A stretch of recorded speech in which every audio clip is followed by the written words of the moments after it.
Bienvenidos, queridos hermanos, con ustedes su hermano en Cristo, Jaime Cárdenas, en esta programación 15 minutos con la Biblia, porque desconocer las Escrituras es desconocer a Jesucristo. Empezamos en el nombre del Padre, del Hijo y del Espíritu Santo. Amén.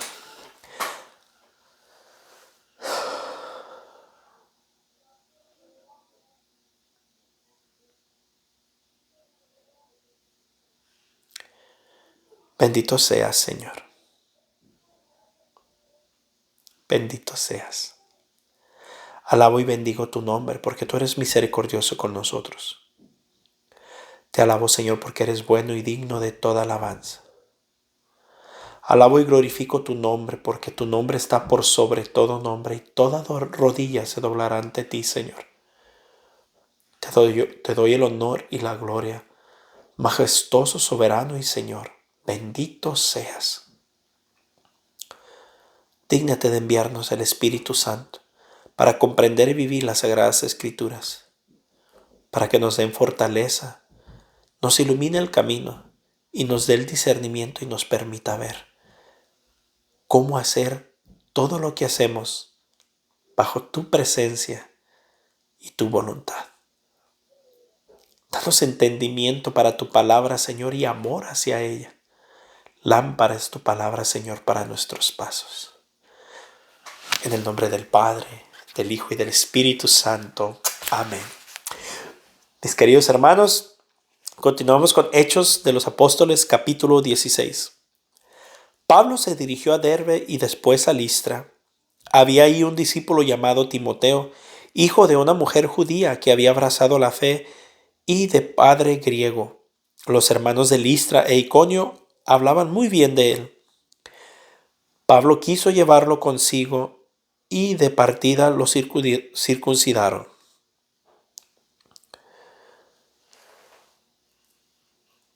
Pensando en los judíos que había por aquellos lugares, pues todos sabían que su padre era griego. A su paso de ciudad en ciudad, iban entregando las decisiones tomadas por los apóstoles y presbíteros en Jerusalén y exhortaban a que las observaran. Estas iglesias se iban fortaleciendo en la fe y reunían cada día más gente. Atravesaron Frigia y la región de Galacia, pues el Espíritu Santo no les dejó que fueran a predicar la palabra en Asia. Estando cerca de Misia, intentaron dirigirse a Bitinia, pero no les consintió el Espíritu de Jesús. Atravesaron entonces Misia y bajaron a Troade. Por la noche Pablo tuvo una visión. Ante él estaba de pie un macedonio que le suplicaba: ven a Macedonia y ayúdanos. Al despertar nos contó la visión y comprendimos que el Señor nos llamaba para evangelizar a Macedonia. Nos embarcábamos en Troade y navegamos rumbo a la isla de Samotracia. Al día siguiente salimos para Neápolis. De ahí pasamos a Filipos, una de las principales ciudades del distrito de Macedonia, con derechos de colonia romana. Nos detuvimos ahí algunos días y el sábado salimos afuera de la ciudad, a la orilla del río, donde era de suponer que los judíos se reunían para orar. Nos sentamos y empezamos a hablar con las mujeres que habían acudido. Una de ellas se llamaba Lidia y era de las que temen a Dios. Era vendedora de púrpura y natural de la ciudad de Tiatira. Mientras nos escuchaba, el Señor le abrió el corazón para que aceptase la palabra de Pablo. Recibió el bautismo junto con los de su familia y luego nos suplicó: si ustedes piensan que mi fe en el Señor es sincera, vengan y quédense en mi casa. Y nos obligó a aceptar. Mientras íbamos un día al lugar de oración, salió a nuestro encuentro una muchacha esclava que estaba poseída por un espíritu adivino. Adivinando la suerte, producía mucha plata a sus amos. Empezó a seguirnos a nosotros y a Pablo gritando: estos hombres son siervos del Dios Altísimo y le anuncian el camino de la salvación. Esto se repitió durante varios días, hasta que Pablo se cansó. Se volvió y le dijo al espíritu: en el nombre de Jesucristo te ordeno que salgas de ella. y en ese mismo instante el espíritu la dejó. Al ver sus amos que con ellos se esfumaban también sus ganancias, tomaron a Pablo y a Silas y los arrastraron a la plaza ante el tribunal, y los presentaron a los magistrados diciendo: estos hombres son judíos y están alborotando nuestra ciudad. Predican unas costumbres que a nosotros, los romanos, no nos está permitido aceptar ni practicar. La gente se les echó encima. Los oficiales mandaron arrancarles las ropas y les hicieron apalear. Después de haberles dado muchos golpes, los echaron a la cárcel, dando orden al carcelero de vigilarlos con todo cuidado. Al recibir dicha orden, los metió en el calabozo interior y les sujetó los pies con cadenas al piso del calabozo. Hacia medianoche Pablo y Silas estaban cantando himnos a Dios, y los demás presos los escuchaban. De repente se produjo un temblor tan fuerte que se conmovieron los cimientos de la cárcel. Todas las puertas se abrieron de golpe y todos los presos se soltaron las cadenas. Se despertó el carcelero y vio todas las puertas de la cárcel abiertas. Creyeron que los presos se habían escapado. Sacó la espada para matarse, pero Pablo le gritó: no te hagas daño, que estamos todos aquí. El hombre pidió una luz, entró de un salto y después de encerrar bien a los demás presos, se arrojó temblando a los pies de Pablo y de Silas. Después los sacó fuera y les preguntó: señores, ¿qué debo hacer para salvarme? Le respondieron: ten fe en el Señor Jesús y te salvarás tú y tu familia. Le anunciaron la palabra del Señor a él y a todos los de su casa. El carcelero, sin más demora, les lavó las heridas y se bautizó con toda su familia aquella hora de la noche. Los había llevado a su casa. Allí preparó la mesa e hicieron fiesta con todos los suyos por haber creído en Dios. Por la mañana los magistrados enviaron a unos oficiales con esta orden: deja en libertad a esos hombres. El carcelero se lo comunicó a Pablo y a Silas diciendo: los magistrados han dado orden de dejarlos en libertad. Salgan pues y marchen en paz. Pero Pablo le contestó: a nosotros, ciudadanos romanos, nos han azotado públicamente y nos han metido a la cárcel sin juzgarnos, y ahora quieren echarnos fuera a escondidas. Eso no, que vengan ellos a sacarnos. Los oficiales transmitieron esto al magistrado, que se llenaron de miedo al escuchar que eran ciudadanos romanos. Fueron a la prisión acompañados por un grupo de amigos de Pablo y les pidieron que se marcharan diciéndoles: ¿cómo íbamos a pensar que ustedes fueran muy buena gente? Y cuando Pablo y Silas estaban para irse, les rogaron: ahora que sean libres, por favor, no nos creen problemas por haberles hablado duramente. Apenas dejaron la cárcel, fueron a casa de Lidia. Ahí se encontraron con los hermanos a los que dieron ánimo antes de marcharse. Hechos capítulo 17. Pablo y Silas atravesaron a Anfípolis y a Apolonia y llegaron a Tesalónica, donde los judíos tenían una sinagoga. Pablo, según su costumbre, fue a visitarlos y por 3 sábados discutió con ellos, basándose en las Escrituras. Las interpretaba y las demostraba que el Mesías debía padecer y resucitar de entre los muertos. Y les decía: este Mesías es precisamente el Jesús que yo les anuncio. Hubo algunos que se convencieron y formaron un grupo en torno a Pablo y Silas. Lo mismo hicieron un buen número de griegos de los que temen a Dios y no pocas mujeres de alta sociedad. Los judíos no se quedaron pasivos. Reunieron a unos cuantos vagos y maleantes, armaron un motín y alborotaron la ciudad. Hicieron una demostración frente a la casa de Jasón, pues querían a Pablo y a Silas para llevarlos ante la asamblea del pueblo. Pero al no encontrarlos ahí, arrastraron a Jasón y a otros creyentes ante los magistrados de la ciudad gritando: esos hombres que han revolucionado todo el mundo han llegado también hasta aquí, y Jasón los ha hospedado en su casa. Todos ellos objetan los decretos del César, pues afirman que hay otro rey Jesús. Lograron impresionar al pueblo y a los magistrados que los oían, los cuales exigieron una fianza a Jasón y a los demás hermanos antes de dejarlos en libertad. Aquella misma noche los hermanos enviaron a Pablo y a Silas a la ciudad de Berea. Al llegar se dirigieron a las sinagogas de los judíos. Estos eran mejores que los de Tesalónica y recibieron el mensaje con mucha disponibilidad. Diariamente examinaban las escrituras para comprobar si las cosas eran así. Un buen número de ellos abrazó la fe y de entre los griegos algunas mujeres distinguidas y también bastantes hombres. Pero cuando los judíos de Tesalónica se enteraron de que Pablo estaba predicando la palabra de Dios en Berea, fueron también ahí para agitar al pueblo y crear disturbios. Inmediatamente los hermanos hicieron salir a Pablo hacia la costa, mientras Silas y Timoteo se quedaban en Berea. Los que acompañaban a Pablo lo llevaron a Atenas y después regresaron a Berea con instrucciones para Timoteo y Silas de que fueran a reunirse con él lo antes posible. Mientras Pablo los esperaba en Atenas, su espíritu hervía viendo la ciudad plagada de ídolos. Empezó a tener contactos en las sinagogas con judíos y con griegos que temían a Dios, hablando también con los que diariamente se encontraban en las plazas de la ciudad.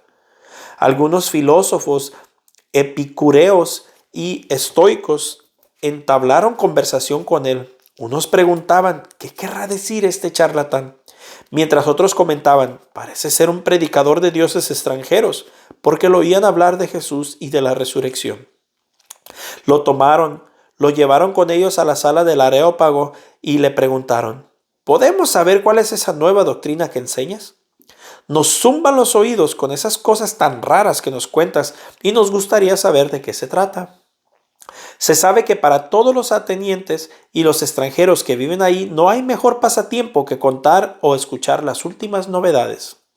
Entonces Pablo se puso de pie en medio del Areópago y les dijo, ciudadanos de Atenas, veo que son personas sumamente religiosas. Mientras recorría la ciudad contemplando sus monumentos sagrados, he encontrado un altar con una inscripción, al Dios desconocido. Pues bien, lo que ustedes adoran sin conocer es lo que yo vengo a anunciarles. El Dios que hizo el mundo y todo lo que hay en él no vive en santuarios fabricados por humanos, pues es Señor del cielo y de la tierra, y tampoco necesita ser servido por manos humanas, pues ¿qué le hace falta al que da a todos la vida, el aliento y todo lo demás? Habiendo sacado de un solo tronco toda la raza humana, quiso que se estableciera sobre toda la faz de la tierra y fijó para cada pueblo cierto lugar y cierto momento de la historia. Habían de buscar por sí mismos a Dios, aunque fuera a tientas, tal vez lo encontrarían.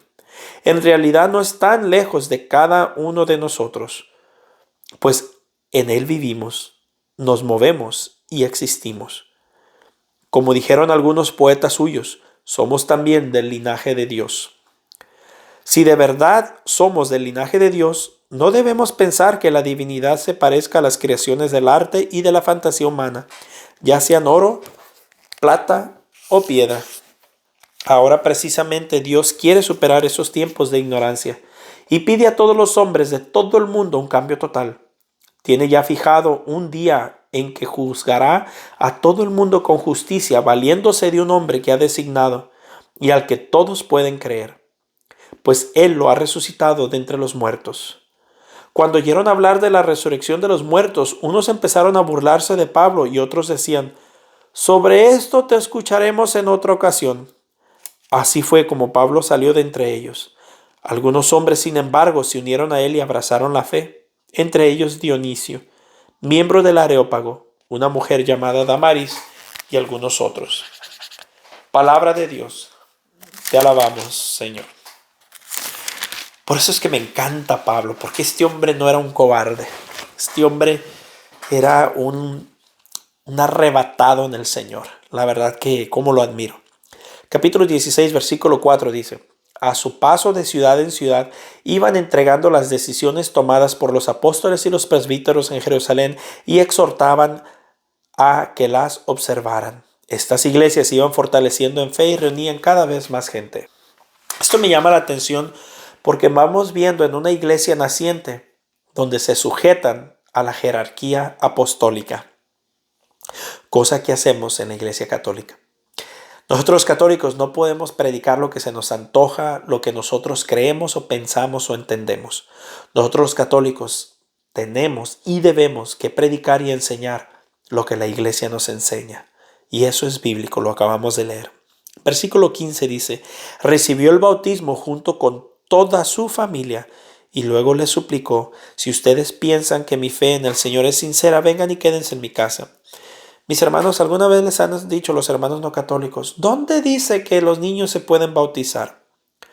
Yo no sé qué parte de esto no entienden los hermanos no católicos cuando dice, recibió el bautismo junto con los de su familia. ¿Qué familia judía no tenía hijos?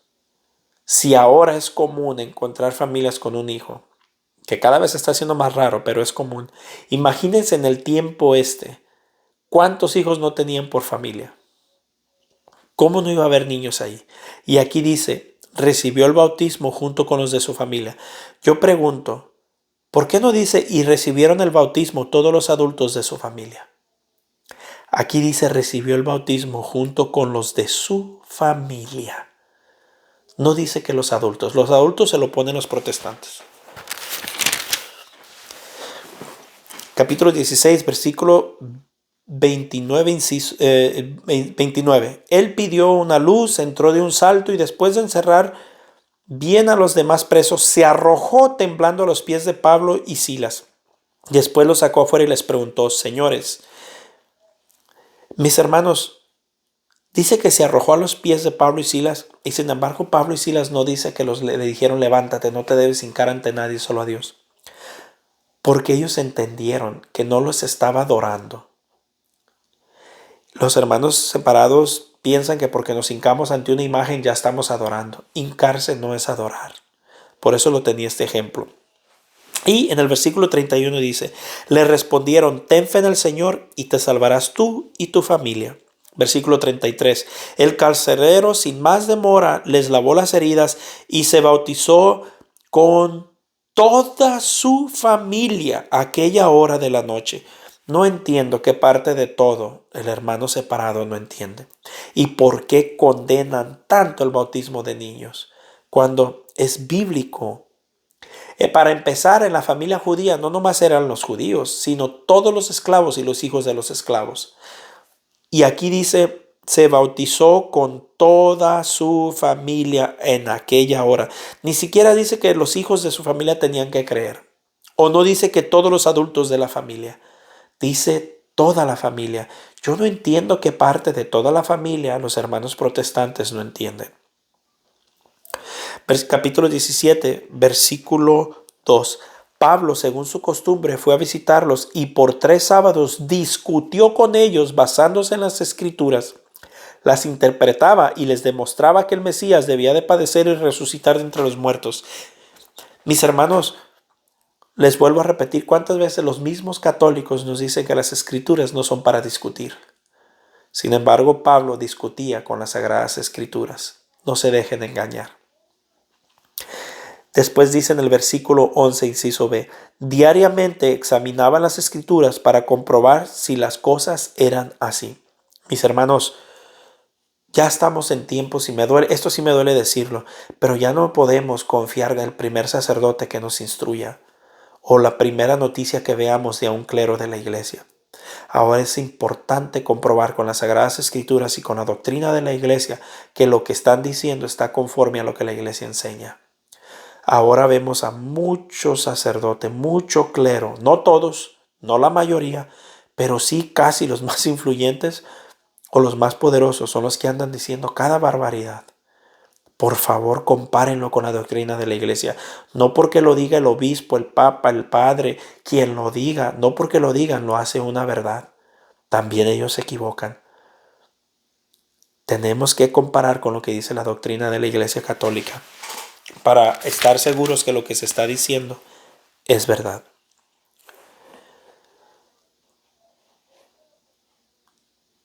Y la última parte que voy a tocar es porque los hermanos no católicos les encanta esta parte. En el capítulo 17, versículo 24 dice, el Dios que hizo el mundo y todo lo que hay en él no vive en santuarios fabricados por humanos, pues es Señor del cielo y de la tierra, y tampoco necesita ser servido por manos humanas, pues ¿qué le hace falta al que le da todo? Mis hermanos, si ellos condenan por los templos católicos, ellos condenan que porque según Dios no puede habitar en los templos, entonces ¿para qué tienen ellos su templo de culto o el salón del culto? Y dice que no, que Dios es el Señor del cielo y de la tierra y tampoco necesita ser servido por manos humanas. Entonces, ¿por qué ellos le sirven al Señor? Más abajo dice, en realidad no está lejos de cada uno de nosotros, pues en él vivimos y nos movemos y exigimos. Como dijeron algunos poetas suyos, somos también del linaje de Dios. Si de verdad somos del linaje de Dios, no debemos pensar que la divinidad se parezca a las creaciones del arte y de la fantasía humana, ya sean de oro, plata o piedra. Y ya con eso dicen, ya ven mis hermanos, por eso las imágenes no las debemos de tener. Calmados, lean despacio.